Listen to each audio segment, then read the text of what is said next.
Hi everyone, welcome to Banking and Crypto Guide. In today's video, I'm gonna guide you through how to sign in and access to AEK online banking account.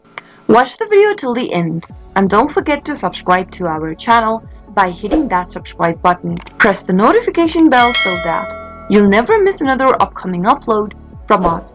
Open up a web browser to get started. Into the URL box, type in www.aekbank.ch and press enter. You'll find yourself in the official webpage of AEK Bank. Go and click on the e-banking button at the top right hand corner. In order to open up the login area, you need your contract number followed by a password to log in and access your e-banking account.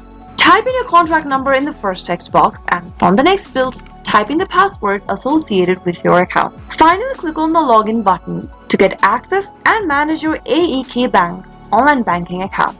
That is how you can easily log in and access your AEK Bank with a few simple steps. You can now view your transactions, transfer funds from one account to another, make payments right from your computer or mobile devices with an internet connection. I hope the tutorial was helpful to you. If it was, go ahead and give us a thumbs up. I'll be back soon with more videos like this. Thank you for watching.